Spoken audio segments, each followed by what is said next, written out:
Thank you. Thank you very much. And welcome to the Tannery. Welcome to the Tannery in downtown Kitchener, Waterloo Region, Ontario, Canada. It's a real thrill to be here in front of a TEDx audience, and I thank the University of Waterloo team for inviting me. Isn't this a terrific venue? Think about this. 100 years ago, this building was manufacturing leather. People in this building were manufacturing harnesses and saddles. Today, we have one of the world's most dynamic technology ecosystems emerging out of this building.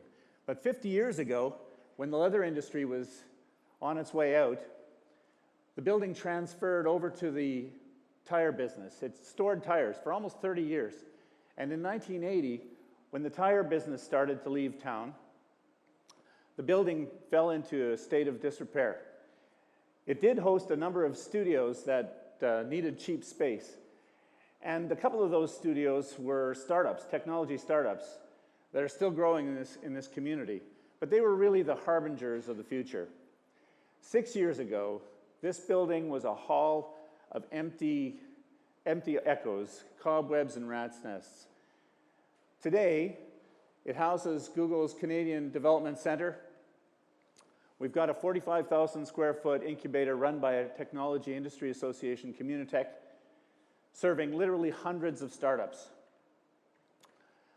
A bunch of startups and mid-sized companies actually operate out of this building, and about 1,500 people use it as their home to create the future of our economy. So my job today is to give you an introduction to this context, the place where you are, and answer the question, how is it that we came to be a city fully engaged in the creative economy when only 6 years ago this was an empty hall. 2003 was the year that we changed our minds about economic development in the city of Kitchener. 2003 was a crazy year. You remember SARS, the Iraq War, the blackout. But 2003 was most important, I think, for this story because it followed 2002. In 2002, Richard Florida published The Creative Class and caused people to think differently about the role of their cities in economic development. Our leaders in our community were ready for that idea, but we needed a reason to act. And that reason came on December 31st, 2002. In retrospect, it was a turning point. And the reason that was the case, it was that on December 31st, 2002, the Canadian dollar closed for the last time below 64 cents American. In the next 8 months, it escalated by 20% against the US greenback. You can see here the turning point when manufacturing employment was 25% of our labor force in the Waterloo region. And 90% of our manufactured goods went to the United States. By the fall of 2003, we had lost 20% of our margin against US competitors, and people were very concerned about the future of the manufacturing economy. So they asked themselves, what is the future of our economy? Do we continue to grow our manufacturing greenfield lands to support growth in that sector, or do we focus on building a knowledge economy in the center of our city? The answer was that we changed direction. In 2004, our council and a panel of community citizens recommended that we establish an economic development investment fund, $110 million financed by a 1.25% increase in the property tax levy over a 10-year period. This was approximately 100% of our operating budget, or equivalent to 100% of our operating budget. And to put that into perspective, if Toronto was to do the same thing, their Economic Development Investment Fund would be approximately $10 billion. Now, $10 billion is almost enough to fix the transit problems in Toronto. I'm just saying. We focused our fund on catalytic urban knowledge economy projects like the University of Waterloo campus just across the street from this location. I'll talk a little bit more about that later. But we also redeployed our economic development resources. We turned economic development into a corporate priority. And we articulated a vision about the role of the city in creating a new economy. But I think even more importantly, we built partnerships. We built partnerships with the universities and colleges in this community. We built partnerships with Communitech, the tech industry association that I was talking about that runs the incubator behind us. We built partnerships with our development community. These are the people that are building the city that we need to have to support the new economy. And we built partnerships with our community organizations and our arts groups. I want to give you a little slideshow about the impact of these decisions. This is the parcel of land across the street from the tannery here in 2005. It was mostly derelict land and an oversized parking lot. Today, it hosts the University of Waterloo downtown campus. We put a grant of $30 million and 8 acres of land into the campus. The university raised $80 million to get a great start on its downtown campus. This was the Kaufman footwear factory in 2005. It's 1 block to the north of this location. In 2005, it was owned by a developer who was waffling on what to do with it. It wasn't clear what the opportunity was. But when the City of Kitchener and the University of Waterloo entered the partnership to create the downtown campus, they decided to turn this into loft condominiums. Today, it's one of the most prized residential locations in the entire Waterloo region. In 2005, this building was 450,000 square feet of emptiness, with activity happening in the far corners of the halls.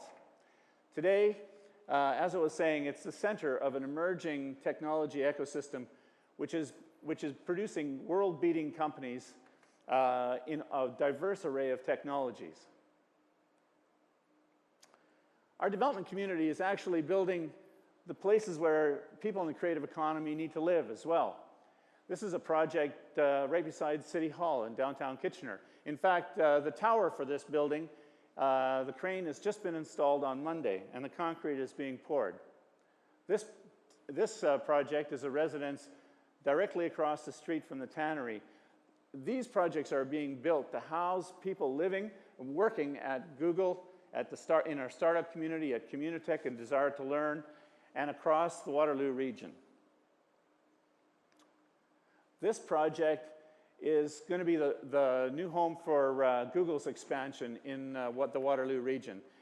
It'll be 185,000 square feet of old factory conversion. You can see the old buildings in the back and a new renovation on the front end.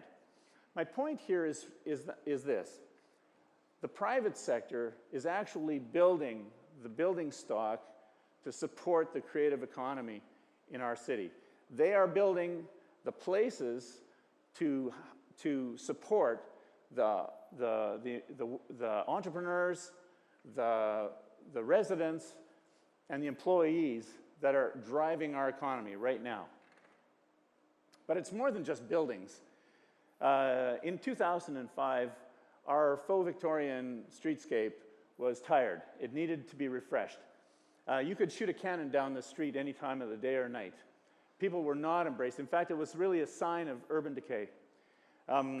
But more than just a streetscape, we knew that we needed to bring people out onto the street. So we assembled a crack team of individuals to animate that street with live music, with food, with cafe culture. Today, that street is a model of flexible urban streetscapes in Canada. And it's become a place where it's become actually the festival center of our city. We regularly put 50,000 people on that street, and it's become an icon for entertainment and culture in Kitchener. Actually, the city has embraced the arts in almost every aspect of its life. Organizations are now building their entire program around the arts, and you can see that the community has completely surrounded the arts as an idea. It's happening in the alleys, it's happening in great venues like this, it's happening on our street fronts. We're seeing food, people, music, converge on the piazza. People have embraced their downtown. They've embraced the creative potential of their city. They've embraced the ability of their city to stimulate the development of new technology. We have literally dozens of startups blossoming in our downtown. Last year, the New York Times called us a snowier version of Silicon Valley. USA Today called us Silicon Valley of the North. Well, it's flattering, but it's not true. We're actually building a city here. Our young people have been to the valley. They've been to the valley and they've come back. They've come back to become part of a great project. They've come back to build a city. They've come back to build world-beating companies in one of the hottest technology ecosystems anywhere. And we're going to build that ecosystem right here in downtown Kitchener on land that is currently storing cars. Take a look at this. This is the Innovation District in downtown Kitchener. And you can see the tannery in the foreground, surrounded by parking lots, surrounded by a sea of cars. Every one of those parking lots is a development site. Every one of those parking lots has the ability to support hundreds and hundreds of people engaged in the creative economy. Every parking lot there represents lost economic and creative potential. Our job right now is to build a city in the vacant spaces in our downtown. This is a little model of our innovation district right now. You can see the tannery in the center, and the blue areas represent currently vacant land. We've modeled this, the development potential in this area, and it's an interesting story. Right now, there are about 5,000 people working in this area, and a couple of thousand new residents. But the neighborhood is really it's surrounded by older Victorian building stock. It's right at the center of our transit system. The bright blue section there is the location of our future multimodal site, our Stazione Centrale. This is the innovation district modeled to the density of the tannery. Essentially, if you take the tannery as it's currently structured and develop all of the vacant land around it to this density, we can put about 20,000 jobs into this area and about 4,000 new residents. And we can do that, by the way, without taking down any single family housing. This is the development potential of this district, built to twice the tannery's scale, but still a walkable and livable urban space. We can support 40,000 employees and almost 10,000 new residents in that space, all within a 5-minute walk of our new multimodal station. The wealth and the tax revenue generated from this area alone is enough to finance the type of transit infrastructure that we need to achieve the vision. Keep in mind that without efficient, fully integrated transit, it's impossible to achieve these kinds of densities. We cannot replace the car unless people have a good alternative, and that's why the investment in regional LRT and two-way GO service is so critical to the future of our economy. So, we've been 10 years into the city building project here now. What have we learned? Well, we've learned that we need both vision and commitment. We had to invest as a city in the project. But more importantly, we had to build the partnerships that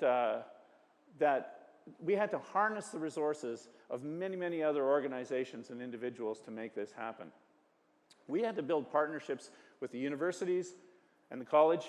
We had to build partnerships with our tech community. We had to build partnerships with our arts community, with artists and musicians.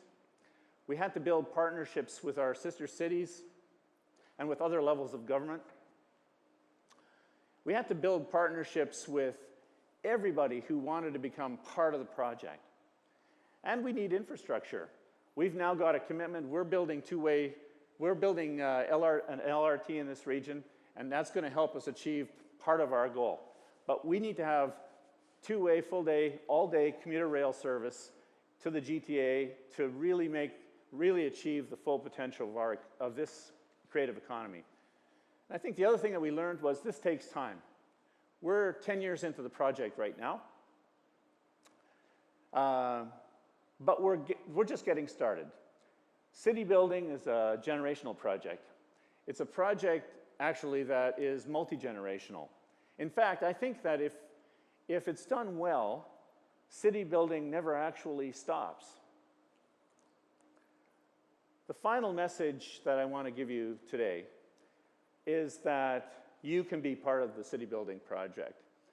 You can work with City Hall in whatever your creative capacity to help build the city of the future, to help build a city that supports a creative economy. Thank you very much.